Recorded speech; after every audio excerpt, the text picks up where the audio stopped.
What's going on, everybody? Mortem here, this time bringing you my review after 100% for Kingdom Come Deliverance, the medieval simulator that takes place in 1403 from Warhorse Studios after a successful Kickstarter campaign, with the game originally launching back in 2018. And while it's obviously taken me a while to get around to playing it, I cover a lot of games like this, so it was pretty heavily requested that I eventually get around to it, plus I had a lot of personal interest in playing through it. To get my usual stuff out of the way, I review games after 100% all the time, mainly to set me apart from other reviewers on YouTube. And if you're curious about everything that entails and you go to my page, the first thing you'll see if you're not subscribed is a video explaining everything that I cover in these reviews, and while that does include the achievements, it is a lot more than that as well. And as a random aside, I might be updating that video soon as it's getting kind of on the old side, and I'd like to give it a bit of a refresh, though content-wise it's still all up to date. Now, to kick this off with an overview, Kingdom Come Deliverance is an interesting title. It is an open-world first-person RPG that takes place in 1403 in medieval Bohemia. And while much of the story and the characters themselves are greatly embellished, a lot of them are based on real historical things that we know about that time. And to this end, the game actually includes a codex which will explain just a lot of stuff about the time period, but also very specifically about who people actually were that they're talking about in-game, which was a nice touch. So if you're curious, much of this game is based on things that are thought to have happened, but obviously embellished quite a bit for a video game, which is just the first of many things that this title does to bring quite a bit of immersion to the table. So if you have to know anything about Kingdom Come Deliverance, let it be that the game really focuses on immersion. And while you can certainly break that later in the game, even more so in normal as opposed to the hardcore mode, but the game very much so follows a progression to power, not unlike that of developer Piranha Bytes, who sees you starting off with a very weak character and then growing into a bit of an overpowered one. And while in Kingdom Come Deliverance, you can have a pretty frustrating time at the beginning, towards the end the game does get pretty easy, especially if you're going out of your way to level things up, etc. But now that we've got the general gist of it out of the way, let's talk about the story. So, as I mentioned, much of the story revolves around sort of historical political machinations that we are aware of via documents that survived, while also adding in some personal motivations for our character Henry that we play as. We start the game in our village as a blacksmith's son, just kind of dealing with day-to-day life, and shortly thereafter the village is attacked and ransacked, with you being one of very few people who survive, and this event sets you on the path to vengeance against the person you see perpetrating all of this violence against the village, which ultimately puts you on the path to knighthood. Now, while I don't want to spoil too much of the story, of course, what I do want to mention is that the beginning of the game is really strong. The game has a fantastic opener, even if it is a little on the cinematic heavy side, and I would say up until about roughly halfway through the game, that keeps up. You're going to be pretty invested in the story, and it takes some interesting turns. However, from about mid to late game, the story really starts to fall off. And then it culminates in an ending that is okay. If anything, they kind of clearly set up a sequel, and a lot of the plot threads don't really get resolved, which in my opinion gave a kind of unsatisfying ending, at least as far as the story is concerned. And while the later parts of the story do have some cool moments, the narrative itself and the plot of what is happening just gets really uninteresting after about halfway through, which was really a bit of a letdown. From there though, let's talk about difficulty. Basically what you're choosing here is between normal or hardcore. Honestly, you'll probably have a pretty challenging time either way, but there's some important things to know about each. For starters, normal is a weird experience, honestly. This is one of the more interesting times where I think the harder difficulty is probably the better overall experience, even though normal is going to be what most people choose. And this is because Kingdom Come Deliverance is a game that kind of really focuses on immersion, but on normal mode, you're actually dealing with a lot of mechanics that try to improve your quality of life, so to speak. You can fast travel, you can see all of these UI elements that really kind of help you out and figure out what to do. You have a map you can actually use, that kind of stuff. So it's this weird mix of a mode where the game kind of wants you to be immersed, but at the same time you have all of these features that kind of pull you out of that immersion. But then there's hardcore mode, which while certainly more challenging, makes a lot more sense in terms of the way the mechanics are presented. So for starters, you don't get autosaves in hardcore mode. You can only save the game by forcing a manual save, which is already already kind of weird in this game, and we'll talk about that a little bit later. But basically, in hardcore mode, you have to do something in-game that forces a manual save, as opposed to dealing with autosaves. You also have a map, but you don't get to see where you are on it, so you have to kind of learn to navigate by what is around you and what you know of the map, which is made even more interesting by the fact that there is no fast travel. You can also not use the compass to get your bearings. Things only show up on the compass if you are very close to it. The health and stamina UI is completely removed. There are balances to the economy to make it more difficult as well, and combat is overall more deadly. And while that might sound really challenging at first, if you've played through the game at least once, you kind of already know what to expect. And a lot of the UI and things like that are actually supplemented by visually what is happening on screen. So for instance, if I'm running out of stamina, the entire screen is going to start to turn this sort of bluish shade, and I don't need a UI to tell me when I'm low on stamina as a result. And the removal of the combat UI really only affects the combo system, which we'll talk a bit more about later, but also not very impactful. So while those are significant changes, and I don't imagine a lot of people will jump into hardcore mode anyway, I do think it's the better total experience. From there though, I want to talk about progression a little bit, and we're going to talk about a wide variety of things, but I want to preface this by saying that one of Kingdom Come Deliverance's larger problems is how it conveys its ideas to you, the player. And what I mean by that is how the game tells you a system works and shows it to you tends to not actually be how that system works. For instance, during the prologue, you're given a sort of combat tutorial, which, as you might imagine, would make you think, oh, this is the combat tutorial, but that's not true. The actual combat tutorial that is going to grant you perks for completing that you need is actually further along into the main story. And until you learn those perks and kind of learn how to perfectly block attacks, which honestly by itself makes the game much easier, you're probably going to get destroyed in combat. And I don't think that's the player's fault. I think that's the game's fault for giving you two separate combat tutorials, one of them being pretty pointless. And you can see that kind of thing throughout the game,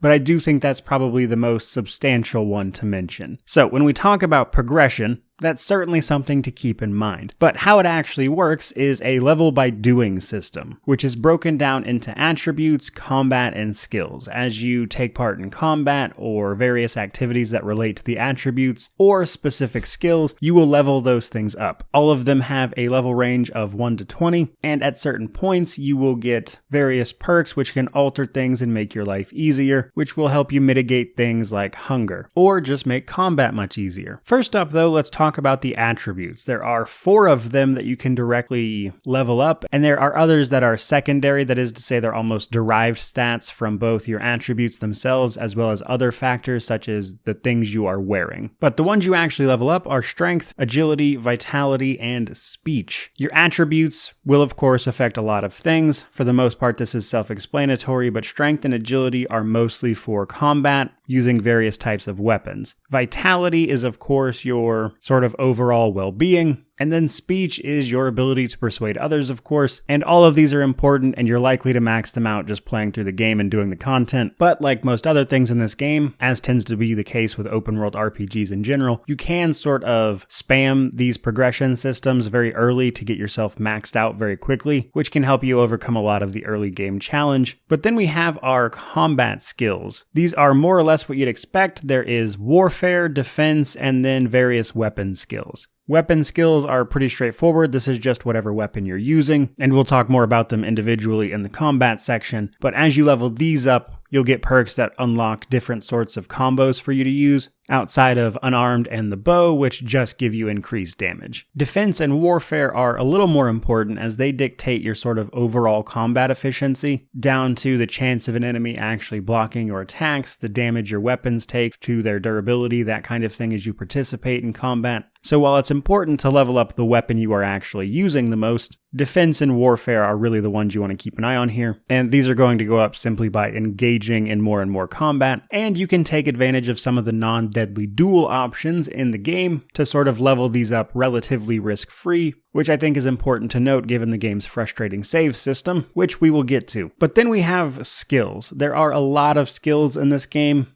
and each of them is a small system unto themselves. So we have alchemy, stealth, reading, drinking, herbalism, horsemanship, houndsmaster, lockpicking, maintenance, pickpocketing, and hunting. Each one of these particular skills is sort of its own little system. For instance, alchemy has this entire mini game attached to it where you actually have to brew the potion that you are making, which will then have various in-game effects. And alchemy in particular, though honestly most of these skills outside of a few, can lead to you becoming very overpowered if you put in the work to max them out. Alchemy, in particular, is especially useful though because this will allow you to brew savior schnapps yourself, which is an item that you need to drink to manually save the game, which again we'll talk more about in the gameplay section. Then you have stealth though. Stealth is your next best option if you don't want to engage in direct combat because there is a sort of pacifist route available to you. There's only one person throughout the game you are required to kill. And beyond that, you can pretty much avoid combat if you really want to, and stealth is kind of your option there. And once you get it leveled up to a certain point, you can start making stealth kills, which means if you're not particularly good at one-on-one combat and you get tasked to take out a bandit camp, you can, say, wait until nightfall and then go butcher their camp in their sleep using the stealth skill. Then there's the reading skill. This is a medieval period where people don't know how to read. Your character does not know how to read at the start of the game, and you have to go complete a side quest if you'd like to learn how. And the more things you read, you start increasing your reading skill, which lets you read things faster, which will give you access to various skill books, which makes it that much easier to level things up. Then, of course, there is drinking, which will help you in the drinking minigame. I would tell you this one didn't come up a ton by any means, but then you have herbalism. Herbalism kind of goes hand in hand with alchemy. This just lets you gather herbs yourself very quickly. And it's advised you take herbalism pretty quickly because there's a perk you can get kind of halfway through that allows you to also provide strength experience just from picking up plants, which will allow you to train herbalism and your strength at the same time, while also gathering reagents to brew the potions that are going to make you super strong. That can be a really effective way to grind in the early game. Then there's horsemanship. You'll eventually get access to a horse, and the more you ride it around, the higher this skill goes, and leveling this up will basically keep you from getting thrown off your horse if the horse gets scared or runs into something, that kind of thing. Maintenance will allow you to repair your own armor. There is durability damage with the equipment system here, and you can either have a vendor repair it for you, or if you have the skill level and the kits required to do so, you can repair your own weapons and armor. Kind of reminded me of Oblivion's system here. And maintenance will give you some perks for repairing your own armor, which will increase some of your stats temporarily.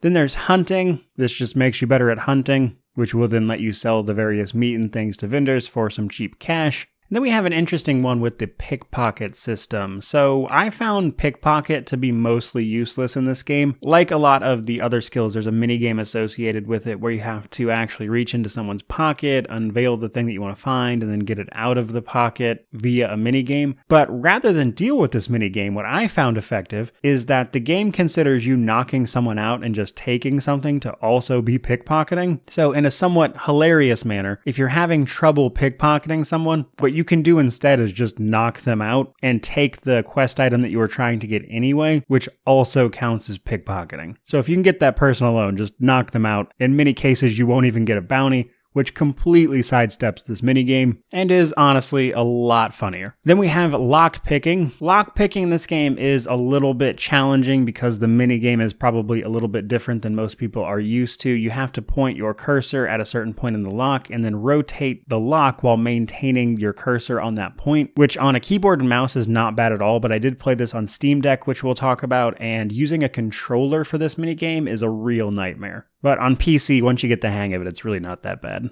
And of course, as you level it up and take perks, it gets much easier. And last but not least, we have Houndsmaster. I believe this was added by a DLC, specifically one called A Woman's Lot. But this DLC gives you access to a dog companion, and as you engage with that dog and level it up, you get the Houndsmaster skill, which lets you use that dog in combat, which can honestly be really helpful. But from there, let's talk a little bit about the progression systems as a whole. So, as I've already mentioned, the progression systems have a problem with conveyance. Oftentimes, how something is presented to you really isn't how it works, or you have to level it up a little bit to get to a point where it's actually useful in the main way you would expect it to be. Now, on one hand, I think this comes down to a little bit of immersion. Henry is supposed to be sort of useless when you start the game. I just don't think the game does a good job of conveying that all the time. But a good way to think about it is that levels 1 through 5 of a skill, you're almost taking a penalty to actually using it. And then at 5+, you actually start to be decent at it and then start getting real bonuses to it. But before that, Henry's so bad at it that you might as well be taking a penalty in some way. And in one case, literally, if you're using a bow before you have level 5 skill in it, if you're not wearing Vam braces, you'll actually damage yourself, which is meant to simulate the bowstring doing damage to your forearm because you don't know what you're doing. And because of that conveyance problem, as well as sort of these hidden detriments that you kind of need to overcome, the initial experience can be a little off-putting, but once you get past that sort of hill, it kind of goes the exact opposite direction. You get so ridiculously good at everything, the game becomes very, very easy. I think this is especially true of stealth, because while one-on-one combat, or just fighting in general, is a relatively difficult task, and we'll talk about that next, if you have something like stealth and you go in at nighttime, you can just very quickly kill almost everyone without being seen. With the risk being that you need to wear light, less noisy clothing, which means if you get seen, you're likely going to get torn to shreds because you don't have any armor on. And that brings us to the combat section of this video. Combat is mostly broken down into melee, ranged, stealth, and I guess maybe a little bit of poison if you want to consider that stealth. But you can also use it in melee if you just poison your weapons. Now, ranged and stealth are very straightforward. I think everyone knows how stealth works. It's pretty much the same here as it is in other games. You crouch, you sneak around, you have to get level 5 before you can make stealth kills, and that's pretty much it.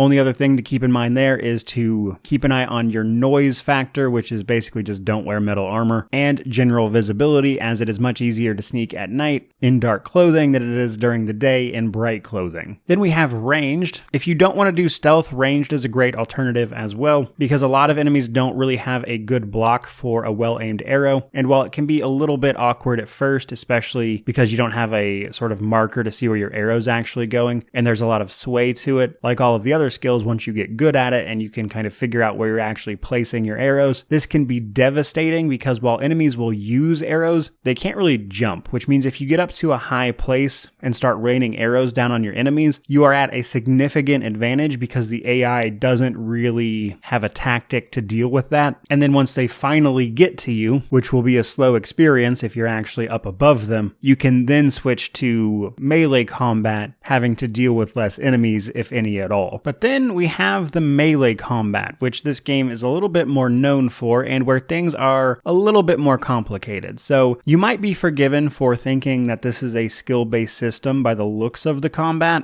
but it's honestly not. This is actually a stat-based system that is very cleverly hidden as a skill-based system, which again I think is down to a conveyance issue. The game does a lot of work in the tutorial to kind of tell you that, oh, the direction of your attacks matter, the direction of your blocks matter, that kind of thing. And a lot of that just isn't true. So in normal mode, you'll actually see the UI here where it kind of shows the direction that you're attacking from. The only thing that matters for is pulling off your combos, because that requires you to make certain attacks in a certain order from certain directions. Pretty much everything else is down to your stats, warfare, and the weapon you're actually using, which will determine things like your damage as well as the chance of the enemy blocking you or doing a counterattack, etc. In addition to that just kind of basic information though, there's also the actual damage and resistance types. There are 3 damage types and thus 3 armor types against those damage types, which are slashing, piercing, and blunt. And it's because of these stats that I honestly think the mace is probably the best way to go in terms of melee combat, because for starters you can use it with a shield, which is going to help you out, because trying to use a traditional sword with a shield doesn't really work because you can't do the combos anymore, whereas you can use something like a mace with a shield and it's not a big deal. Most importantly, as you move towards the late game, a lot of enemies are wearing plate and heavy armor, which reduces their damage completely until you burn through their stamina. But the mace deals blunt damage, which is still able to deal effective damage to these guys. A sword really only feels effective in the beginning when you're fighting lightly armored characters, and it really felt like I just couldn't get anything done with a sword late game. At least not nearly as easily as I could with just a mace. But as for the rest of combat, the main thing to know is just train up your skills as quickly as you can, because the combat is more stat-based than the game would like to present it as, and once you figure that out, it's not very difficult to just train your stats up and stop trying to approach it as a skill-based system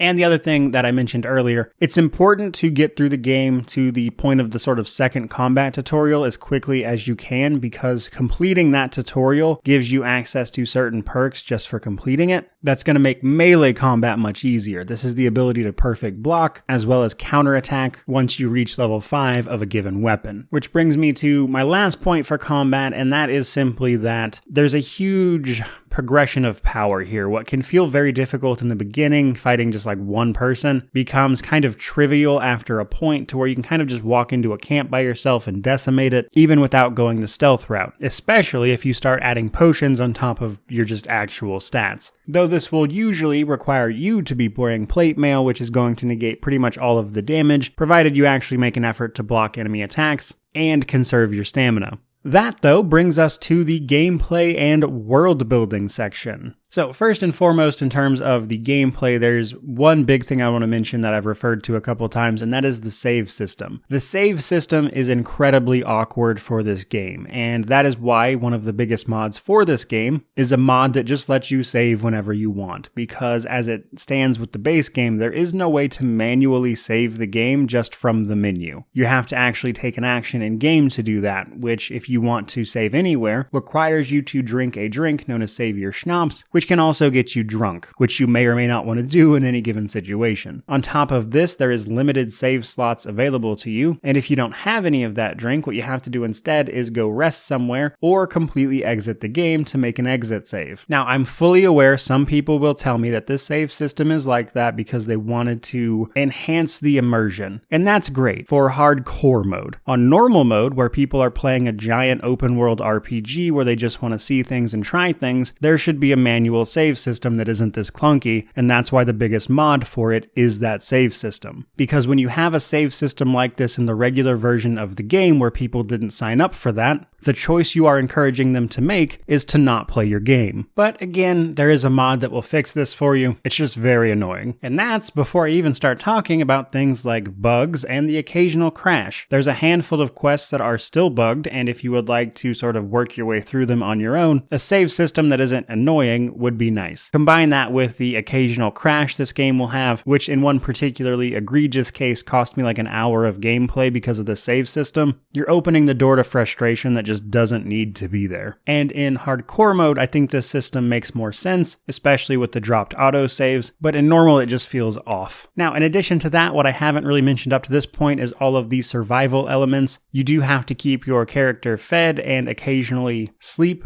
Sleeping will save the game as well, by the way. But the big thing is nourishment. If you go too long without either of these things, your stats will start to take a hit. If you don't eat for a certain period of time, you will eventually just die. And while this can be rough in the beginning, you can eventually get access to perks that completely negate the impact of this. For instance, there's one perk that will remove the reduction over time so long as your character is standing still, which means when you are doing things like sleeping, reading, etc., you actually won't lose energy or nourishment, which are your sleep and food stats, which just kind of completely nullifies most of that system's impact. But there's also other smaller systems such as injuries. If you get hit a lot in combat, you're bound to take an injury, which will reduce stats or your effectiveness with various things depending on where you got injured. This can lead to bleeding, which you'll need to cure via a bandage. So it's important to understand that while you're running around, traveling, and exploring, that you're also kind of trying to survive the areas you're going to and the trips you're making, which adds a very immersive element to the whole thing, especially on hardcore mode. But beyond that, the game world is really cool and mostly feels realistic. Pretty much what you would expect, at least. So there's a variety of towns and everything that are pretty busy and full of life. Some of them have their own laws and everything. For instance, in one area in particular, I would get fined if I walked around without a torch at night, but then in other villages, nobody seemed to care. There's a justice system for each one, though with this being the medieval times, there are very few ways for them to sort of track you down for your misdeeds if no one can really see the crime. So various things like that. There's a justice system that feels right for the time period, and you can even get thrown in jail, which will reduce your stats for a set period of time afterwards, with the only real caveat being here that the game won't ever just like outright sentence you to death or anything. You'll just have to spend some time in prison, kind of no matter what you did. But all of these villages and towns are, again, modeled after real places that exist in the world. All of the characters and a lot of the named people you see are modeled after real people that existed, and because of this, the world building is fantastic. It really does feel like a real place you are visiting, which all combines into this game's strong point, which is the immersion. There's a ton of side quests to explore and see. A lot of that stuff is really interesting and handles topics that would be relevant to this time period, like, say, concepts about the occult, that kind of stuff.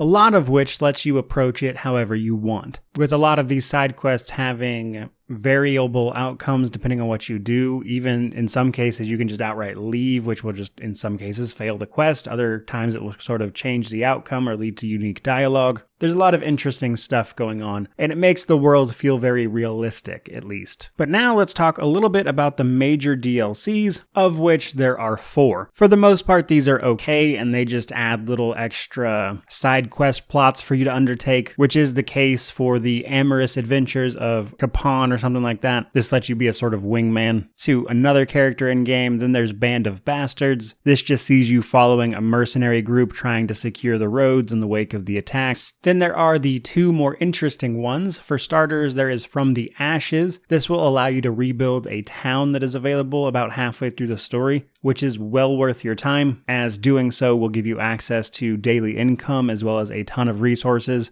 directly at a town that you can access for free, which makes it sort of the best hub in the game. And then last but not least, we have a Woman's Lot. This is the biggest DLC by far, and I'm kind of mixed on it. For the most part, I enjoy it. This is the one that brought the Houndsmaster skill as well as 2 sort of side plots. One is an alternative prologue you can play through, which is kind of interesting. It lets you see the attack on the starter village from a somewhat different angle, and it's interesting enough. The other half of it, though, I've got to say, I was not wild about at the end. The second subplot, you follow a woman who survived the attack on the early village as well, who has taken up residence at a monastery. This becomes available after you complete a few quests that are relevant to this, and she starts seeing visions which ultimately come true, and this prompts a big investigation into her for heresy. And this is where I think the game kind of really drops the ball, honestly, as far as the DLC goes, was the very end of this part of A Woman's Lot. Because whereas most of the game allows you to sort of approach things from different angles, and there's a lot of options, etc., the game kind of forces you down a very specific path if you want the good ending for this DLC, because otherwise, no matter what you do,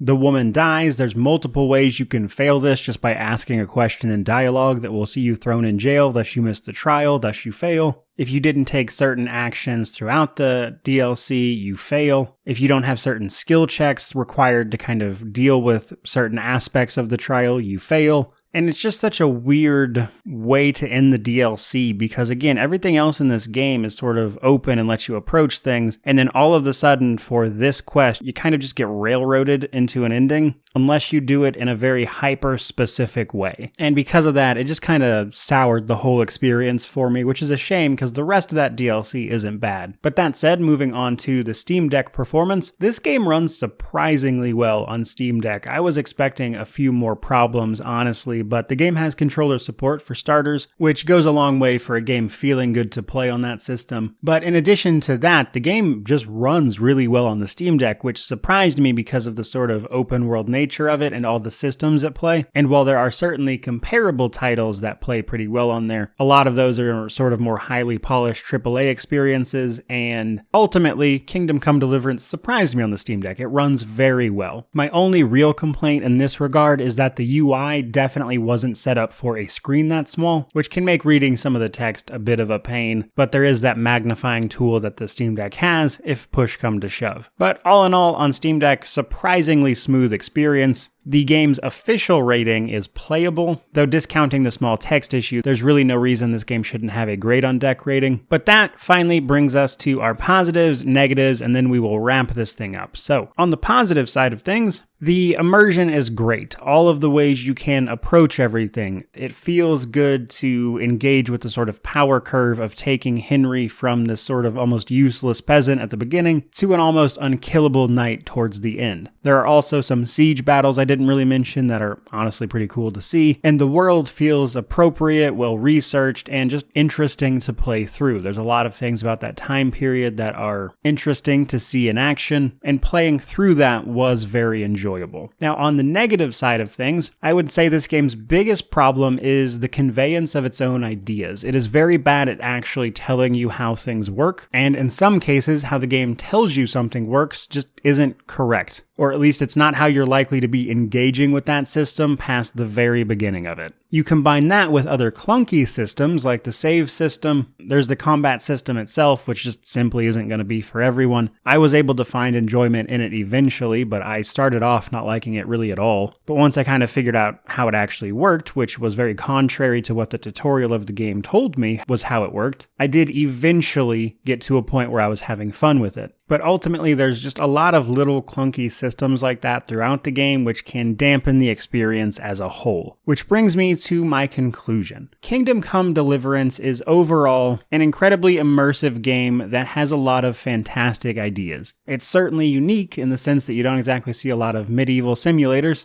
and it's a game whose systems tend to be dealt with in extremes. They're either really good at what they do, or they're clunky and really annoying. But the same could be said of a great mini games I've played on this channel, and in that regard, Kingdom Come Deliverance isn't that unique. But to look at the entire game as a whole, I think it was a great first outing for Warhorse Studios that stumbled in a few places that I'd like to see smoothed out in whatever they work on next. Rumor is it's a sequel to this game that is currently in development, but nothing official has been said. But overall, I think if they take that sequel and smooth out some of the pain points, then they could have an incredible game on their hands. Because as it stands, Kingdom Come Deliverance is very good, but it also has a lot of potential for frustration. And the combat system just by itself is probably going to be pretty make or break for most people. But overall, the game definitely gets a buy from me, especially when you consider the price of the thing. Right now, full price for the game is about $30, but it regularly goes on sale. I personally bought the Royal Edition on the winter sale, which is the game and all its DLCs, for about $12. So if you can find it on sale, all the better. But even at full price, there's a lot of game here to enjoy, and I definitely think it's worth taking a look at if you have the time.